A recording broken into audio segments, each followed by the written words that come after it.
பூஞ்சோலை மாணவர்கள் அனைவருக்கும் வணக்கம். இன்னைக்கு 9/10 2 நாளுக்குரிய நியூஸ் பேப்பர் வந்து பார்க்க போகிறப்பா. மே மாதத்துக்கான நடப்பு நிகழ்வுகள். ஸோ பதவி ஏற்றதுக்கப்புறம், முதலமைச்சர் பதவி ஏற்றதுக்கு அப்புறம் நம்மளுக்கு வரக்கூடிய நியூஸ் எல்லாமே நாளைக்கு நியூஸ் பேப்பர், அதாவது 11 வரும். அதுலேருந்து நம்ம தொடர்ச்சியாக பார்க்கலாம். சரிங்களா? சரி, ஓகே. இது ஃபுல்லாக அரசியல் சார்ந்த தகவல்கள் தான். இதில் நம்ம அதாவது ஆர்டிக்கல் ஓரியன்டாக எதுவும் இல்லை. நம்மளுக்கு தேவை பெரும்பான்மை அமைக்கிறதுக்காக 118 எம்எல்ஏக்கள் தமிழ்நாட்டில் தேவை அப்படின்றதான் நம்மளுக்கான பேசிக் கான்செப்ட். சரிங்களா? ஸோ அதை தவிர்த்துட்டு இது ரொம்ப முக்கியம். என்னன்னா, ரஷ்ய கல்வி கண்காட்சி நம்ம தமிழ்நாட்டில் 3 இடத்துல நடக்க போகுது. எங்கன்னா மதுரை, சென்னை, கோவை, இந்த 3 இடத்துலையும் நடக்க போகுது. இதில் முதல் பகுதி வந்து பார்த்தீங்க அப்படின்னா மதுரையில் நடக்குது. சரிங்களா? அப்போ ரஷ்ய கல்வி கண்காட்சி தமிழ்நாட்டில் எங்கெங்கே நடக்குது அப்படின்னு சொல்லி கேட்பாங்க. மதுரை, கோவை மற்றும் சென்னை 3 இடத்துல, அதாவதுப்பா சென்னை, திருச்சி, கோவை 4 இடம். மாற்றிக்கோங்க. சரிங்களா? அதாவது மதுரை, கோவை, திருச்சி, சென்னை இந்த 4 இடத்துல நடக்குது. இதில் என்ன அப்படின்னா, ரஷ்யா வந்துட்டு வருடாந்திர 100% கல்வி உதவித்தொகை திட்டங்கள் மூலம் நிகழாண்டும் 200க்கும் மேற்பட்ட இந்திய மாணவர்களுக்கு நிதியுதவி வழங்கப்படும் சொல்லியிருக்காங்க. அப்போ 200க்கும் மேற்பட்ட மாணவர்கள் வந்துட்டு ரஷ்ய கல்வி உதவி மூலியமாக 100% ரஷ்யாவில் ஃப்ரீயாக படிப்பாங்க. ஸோ இதை ஞாபகம் வச்சுக்கோங்க. சென்னை, திருச்சி, கோவை, மதுரை 4 இடத்துல ரஷ்ய கல்வி கண்காட்சி நடைபெறுது. சரிங்களா?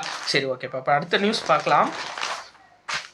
மேற்கு வங்கத்தோட முதல்வராக சுவேந்த அதிகாரி அவர் வந்து பதவி ஏற்கிறாரு. ஆக்சுவலாக மேற்கு வங்கத்தில் 294 தொகுதி, அதில் 207 தொகுதிகளில் பாஜக வெற்றி பெற்றுட்டாங்க. சரிங்களா? ஸோ தொடர்ச்சியாக இருந்த திரிணாமுல் காங்கிரஸை வந்து ஓரங்கட்டி ஃபஸ்ட்டு டைம், சரிங்களா, மேற்கு வங்கத்தில் ஃபஸ்ட்டு டைமாக பிஜேபி 207 தொகுதியில் பெரும்பான்மையில் உள்ளே வந்திருக்காங்க.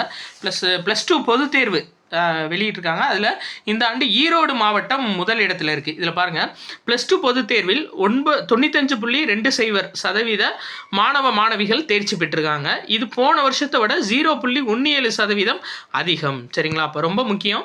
போன தடவை விட இந்த தடவை +2க்கான தேர்ச்சி வீதம் அதிகரிச்சிருக்கு. 0.17% தேர்ச்சி வீதம் அதிகரிச்சிருக்கு. சரிங்களா? மொத்தம் 489 அரசு பள்ளிகள் 100% தேர்ச்சியை பெற்றிருக்காங்க. சரிங்களாப்பா? Right, okay. அடுத்தது பார்க்கலாம்.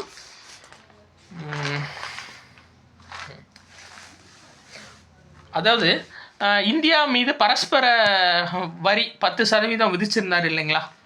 யாருன்னா டொனால்டு ட்ரம்ப், அமெரிக்காவோட அதிபர். அதை வந்துட்டு அவங்க நாட்டு நீதிமன்றம், சரிங்களா, அமெரிக்க ஃபெடரல் நீதிமன்றம் அதை நீக்கியிருக்காங்க. எதுபடி அப்படின்னா, அமெரிக்க வர்த்தக சட்டம் 1974 பிரிவு 301 படி இந்த விசாரணையை மேற்கொண்டு அதை நீக்கியிருக்காங்க. சரிங்களா? அப்போது இதை கொஞ்சம் ஞாபகம் வச்சுக்கோங்க. ஏன்னா வெளிநாட்டு சட்டங்கள் சார்ந்து நம்மளுக்கு கொஸ்டின் கேட்கலாம்.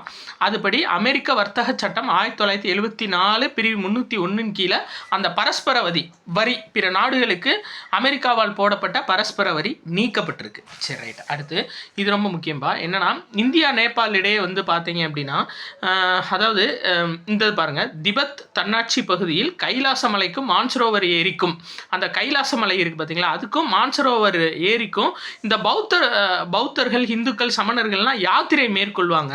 அதில் சின்ன பிரச்சனை ஏற்பட்டிருக்கு. அப்போது எக்ஸாம் பாயிண்ட் ஆஃப் வியூவில் நீங்கள் பார்க்க வேண்டியது இது பாருங்கள், உத்தரகாண்டில் உள்ள லிபுலேக் கணவாய். அப்போ இது கேட்கலாம், லிபுலேக் கணவாய் எங்கு அமைந்துள்ளதுன்னு கேட்கலாம். கரண்ட் அஃபேர்ஸ் ஓரியன்டாக ரொம்ப ரொம்ப முக்கியம். உத்தரகாண்ட் பகுதியில். அடுத்து நாதுலா கணவாய், இது நம்மளுக்கு ஸ்கூல் புக்கில் இருக்குது. சிக்கிமில் இருக்கக்கூடிய நாதுலா கணவாய். இது வழியாக போகும்போது என்ன ஆகுது அப்படின்னா, சீன அரசு வந்து ஒப்புதல் கொடுத்துட்டாங்க அவங்க நாட்டு வழியாக அந்த யாத்திரை போகிறதுக்கு. ஆனால் இந்த லிபுலேக் கணவாய் வந்து நேபாள் பகுதியில் வருது. சரிங்களா? கொஞ்சம், அதாவது பாதி உத்தரகாண்டில் அதிகபட்சமும் அந்த நேபாள ஒட்டிய பகுதிகளில் இந்த லிபுலேக் கணவாய் வருது. ஸோ அதுக்கு அவங்க என்ன பெர்மிஷன் கொடுக்கல. கூடிய விரைவில் ராஜ்ய வழியில் தீர்வு காணப்படும் அப்படின்னு சொல்லியிருக்காங்க. சரிங்களா? அது நம்மளுக்கு எக்ஸாம் பாயிண்ட் ஆஃப் வியூவில் பார்க்க வேண்டியது இதுதான். லிபுலேக் கணவாய் அப்படின்றது நேபாள் + உத்தரகாண்ட் பகுதியில் இருக்கக்கூடியது. சரியா? Right, okay. இப்போ அடுத்து இது பாருங்கள், அதிநவீன ஏவுகணை, உள்நாட்டில் உருவாக்கப்பட்ட அதிநவீன ஏவுகணை. அது பேர் என்ன அப்படின்னா தாரா. சரிங்களா? இந்த ஏவுகணை சாதனம் பாதையை மாற்றிக்கொண்டு, அதாவது இப்போது இந்த ஏவுகணை இந்த தாரா அப்படின்ற இந்த ஏவுகணையை ஏவுறாங்க அப்படின்னா, இப்போது இதை அடிக்கிறதுக்காக ஆப்போசிட்டில் ஒரு ஏவுகணை ஏவுவாங்க. இப்போ இதோட டார்கெட் இங்கே ஃபிக்ஸ் பண்ணியிருக்காங்கன்னு வச்சுக்கோங்க. இதுக்கு நேராக டார்கெட் வச்சு ஏவுறாங்க. அப்போ இப்படி போகும்போது ஆப்போசிட்டில் எதிரி நாடுகளால் இடைமறிப்பு ஏவுகணை அமைச்சாங்க அப்படின்னா இதை ஈஸியாக அடிச்சிடலாம், அது போகிற டார்கெட்டை நோக்கி.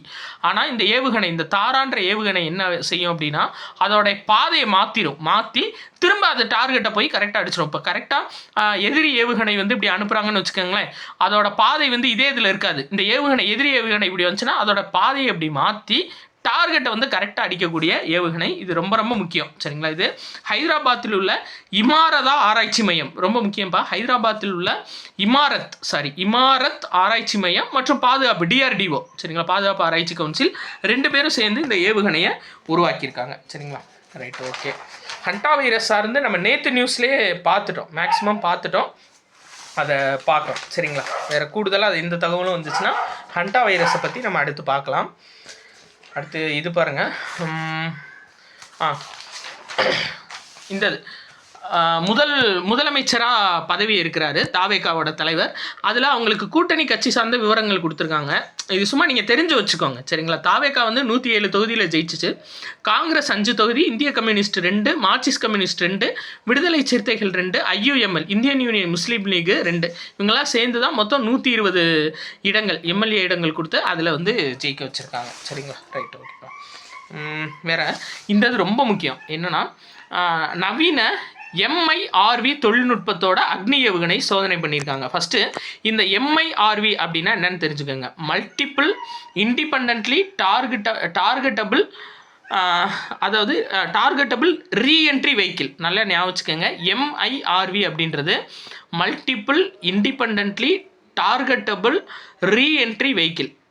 இதான யூஸ் என்ன அப்படின்னு சொல்லி பார்த்தீங்கன்னா, இந்த அக்னி ஏவுகணை வந்துட்டு இப்போ 5 ஏவுகணை ஏவுறாங்க அப்படின்னா வந்து ஒரே டார்கெட்டில் தான் ஏவுவாங்க. ஒரு டார்கெட் இருக்கும், அந்த டார்கெட்டை ஃபிக்ஸ் பண்ணி 5 ஏவுகணை ஏவுவாங்க. ஆனால் இப்போது இந்த MIRV தொழில்நுட்பம்ன்றது இந்த 5 ஏவுகணையும் 5 டார்கெட்டை நோக்கி அனுப்பலாம். அதான் மெயின், சரிங்களா. 5 டிஃப்ரெண்ட் டார்கெட்டை நோக்கி இந்த ஏவுகணையை அனுப்பலாம். இல்லை இப்போ இந்த ஒரு ஏவுகணை ஏவுறாங்க அப்படின்னா 5 டார்கெட் இருக்கும் அந்த ஏவுகணைக்கு, சரிங்களா. அப்போ எந்த டார்கெட் விருப்பமோ அங்கே போய் அதை சேஞ்ச் பண்ணிக்கிறோம் டார்கெட்டை. ஸோ இந்த ஒரு முக்கியமான இன்ஃபர்மேஷன். MIRV தொழில்நுட்பத்தோட கூடிய அக்னி ஏவுகணை சோதனை பண்ணியிருக்காங்க ஒடிசாவோட அப்துல் கலாம் தீவில், சரிங்க. ரைட், முதல் வீலர் தீவுன்னு இருந்துச்சு, அப்புறம் நேம் சேஞ்ச் பண்ணிட்டாங்க. டாக்டர் அப்துல் கலாம் அவர் பேரில் அந்த இது இருக்குது. ஓகேப்பா, ரைட். இதில் வேறு எந்த நியூஸும் இல்லை. இது ரொம்ப முக்கியம். முப்படைகளோட புதிய தலைமை தளபதியாக தமிழ்நாட்டை சேர்ந்த NS ராஜா சுப்பிரமணி அவரை வந்து நியமனம் செஞ்சுருக்காங்க, சரிங்களா. இது பாருங்கள். ப்ளஸ் கடற்படையோட புதிய தளபதியாக கிருஷ்ண சுவாமிநாதன் அவரை நியமிச்சிருக்காங்க. இது 2 ரொம்ப முக்கியமானது. ஆக்சுவலாக இவர் 40 வருஷமாக இராணுவத்தில் இருந்திருக்காரு. யார் அப்படின்னா ராஜா சுப்பிரமணி இவர், சரிங்களா. முப்படையோட தலைமை தளபதி. அவர் பாகிஸ்தான், சீனா இந்த விவகாரங்கள்லாம் கையாளுறதுல ஒரு முக்கிய இதாக இருந்திருக்காரு, ஒரு முக்கிய பங்கு வச்சுருந்துருக்காரு. இப்போ மெயினாக பாதுகாப்பு கவுன்சில் செயலகத்தோட இராணுவ ஆலோசகர் இவர் தான். இப்பையும் அதாவது தலைமை தளபதியாக நியமிக்கப்பட்ட போதிலும் இராணுவ செயலாளராகவும் தொடர்வார் அப்படின்னு சொல்லியிருக்காங்க. ஸோ ரொம்ப முக்கியமான இன்ஃபர்மேஷன் பார்த்துக்கோங்க. ஸோ கிருஷ்ண சுவாமிநாதன் இவர் கடற்படையோட தலைமை தளபதியாக தேர்ந்தெடுக்கப்பட்டிருக்காருப்பா. Right, okay. அடுத்தது பார்க்கலாம். வில்வித்தை உலகக்கோப்பை போட்டி ஷாங்காயில் நடைபெறுது. அதில் வந்து காம்பவுண்ட் பிரிவில் இந்தியாவோட ஷாஹில் ஜாதவ் வெண்கல பதக்கம் வென்றிருக்காரு. அப்போ ஷாஹில் ஜாதவ் எந்த விளையாட்டுடன் தொடர்புடையவர்னு கேட்பாங்க. வில்வித்தை, சரிங்களா. ஸோ பதக்கங்கள் வேறு யார் வாங்கினாங்க அப்படின்னா நம்ம தொடர்ச்சியாக பார்க்கலாம். அடுத்து இந்த பாருங்கள், ஆரஞ்சு பொருளாதாரம்ப்பா புதுசாக கொடுத்துருக்காங்க. கவனம் ஈர்க்கும் ஆரஞ்சு பொருளாதாரம். ஆக்சுவலாக இந்த ஆரஞ்சு பொருளாதாரம் அப்படின்னா என்னென்னா, டிஜிட்டல் மீடியா சார்ந்து இந்தியாவுக்கு ஒரு பொருளாதாரம் கிடைச்சா அது ஆரஞ்சு பொருளாதாரம் அப்படின்னு சொல்கிறாங்க. டிஜிட்டல் பொருளாதாரம் தான் ஆரஞ்சு பொருளாதாரம். அதாவது இப்போ வந்துட்டு என்ன பண்ணுறாங்க அப்படின்னா, விளாகர்ஸ் நிறையா பேர் இந்தியாவுக்கு வர்றாங்க. ப்ளஸ் அது போக இந்தியாவோட படங்கள் அதிகமாக வெளிநாடுகளில் பார்க்கப்படுது. வெளிநாடு விளாகர்ஸ் அமெரிக்காலேருந்து, ஸ்காட்லாந்து, ஆஸ்திரேலியா, ஜப்பான் அங்கே இருக்க விளாகர்ஸ் எல்லாமே இந்தியாவுக்கு நிறையா பேர் வர ஆரம்பிச்சிட்டாங்க.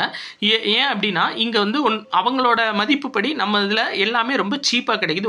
இன்னொன்று நம்ம நாட்டோட மக்கள் தொகை வந்துட்டு பார்த்தீங்க அப்படின்னா, அதாவது நம்ம நாட்டோட மக்கள் தொகையை வந்து ஒரு ஏளனமாக பார்த்தாங்க. இப்போ அந்த விளாகர்ஸ் எல்லாம் இந்தியா வரும்போது இந்தியாக்காரங்க எல்லாமே அந்த விளாகை பார்க்க ஆரம்பிக்கிறாங்க. அப்போ அவங்களுக்கான வியூஸ் வந்து அதிகமாக கூடுது. இதனால இந்தியாவோட பொருளாதாரமும் அதிகரிக்குது. ப்ளஸ் இந்தியாவோட படங்களை வந்து அதிகமாக பார்க்க ஆரம்பிக்கிறாங்க வெளிநாடுகளில். இதனால ஒரு மிகப்பெரிய ஒரு பொருளாதாரம் இந்தியாவுக்கு உருவாயிருக்கு. அந்நிய செலாவணி இன்க்ரீஸ் ஆகிருக்கு. இதுதான் என்ன அப்படின்னா ஆரஞ்சு பொருளாதாரம். அதாவது டிஜிட்டல் மீடியா, டிஜிட்டல் சார்ந்த விஷயங்கள்னால நம்மளுக்கு ஒரு அந்நிய செலாவணி கிடைக்குது அப்படின்னா அதை வந்து ஆரஞ்சு பொருளாதாரம்னு சொல்கிறாங்க. இது ரொம்ப ரொம்ப ஒரு முக்கியமான இன்ஃபர்மேஷன். கொஞ்சம் தெளிவாக பார்த்துக்கோங்கப்பா. Right, okay. ஸோ அவ்வளோதான், 2 நாள் நியூஸ் வந்து பார்த்தாச்சு. இப்போ நம்ம டெஸ்ட் பேட்ச் வந்து பேட்ச் 2 போயிட்டுருக்குப்பா. சரிங்களா? மே 9ஆம் தேதி ஆரம்பிச்சிருக்கோம். 9, 10 2 நாள் வந்து நம்மளுக்கு டெஸ்ட் முடிஞ்சிருக்கு. ஸோ ஜாயின் பண்ணணும்னு விருப்பப்படுறவங்க 8667722090 அப்படின்ற நம்பரை கான்டாக்ட் பண்ணி நீங்கள் ஜாயின் பண்ணிக்கலாம்.